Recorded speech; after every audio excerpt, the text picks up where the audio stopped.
नताशा की ज़हनी हालत बिल्कुल ठीक है। नताशा को अब जेल में शिफ्ट कर दिया गया है। नाज़रीन, नताशा के बारे में पहले ये बोला जा रहा था कि उनकी ज़हनी हालत ठीक नहीं है, लेकिन अब जिन्ना अस्पताल के डॉक्टर्स ने ये क्लियर कर दिया है कि नताशा की ज़हनी हालत बिल्कुल ठीक है। नाज़रीन, कल नताशा को अदालत में पेश करना था, लेकिन नहीं पेश किया गया। डॉक्टर्स की जानिब से ये बोला गया कि ज़हनी हालत ठीक नहीं है। नाज़रीन, उनके वकील की जानिब से भी यही बोला गया कि ज़हनी हालत ठीक नहीं है, जिसकी वजह से वो अदालत में पेश नहीं हो सकती और उनसे कोई सवालात नहीं किए जा सकते। लेकिन नाज़रीन, आज नताशा को अदालत में पेश किया गया। जब उनको अदालत में पेश किया गया तो डॉक्टर्स ने यह बताया कि इनकी ज़हनी हालत बिल्कुल ठीक है, जिसके बाद जज साहब ने नताशा को जेल में शिफ्ट कर दिया। नाज़रीन, डॉक्टर का यह कहना था कि 19 तारीख को नताशा को हमारे पास लाया गया। जब 19 तारीख को नताशा हमारे पास आई तो उसकी मेंटली हालत वाकई में ठीक नहीं थी। हाँ नाज़रीन, उस वक्त कैसे ठीक हो सकती थी, ताज़ा एक्सीडेंट हुआ था, तो डॉक्टर्स ने उस वक्त बोला था कि नताशा की ज़हनी हालत ठीक नहीं है, जिसके बाद डॉक्टर्स नताशा का इलाज कर रहे थे।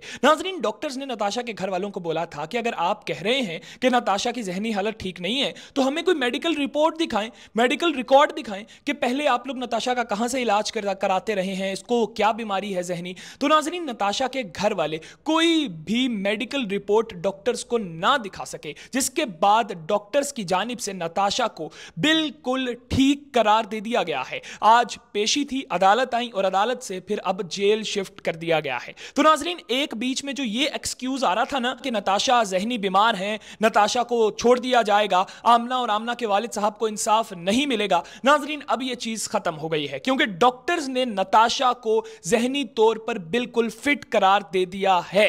नाज़रीन, नताशा की उम्र 32 साल है। ये यूके में भी रह चुकी हैं, क्योंकि इनके पास यूके का लाइसेंस देखा जा चुका है। जाहिर सी बात है, अगर यूके का लाइसेंस है तो यूके में भी रह चुकी हैं। 32 साल इनकी उम्र है भी शादीशुदा मेरे ख्याल से। नाज़रीन, एक बड़े बिजनेसमैन की बेटी हैं, लेकिन अब देखते हैं ना कि इंसाफ मिलता है या नहीं मिलता। अगर वो सच में ज़हनी मरीज होती ना तो नाज़रीन मेरा यही मौक़िफ़ था कि यार चलो ज़हनी मरीज हैं, बाप अमीर हो या बाप गरीब हो, बेटी बेटी होती है, अगर ज़हनी मरीज है तो बेशक छोड़ देते थोड़ी तहकीक करके। लेकिन अब ये चीज़ कंफर्म हो गई है कि ज़हनी मरीज नहीं है, तो अब तो इंसाफ मिलना चाहिए। शुक्रिया।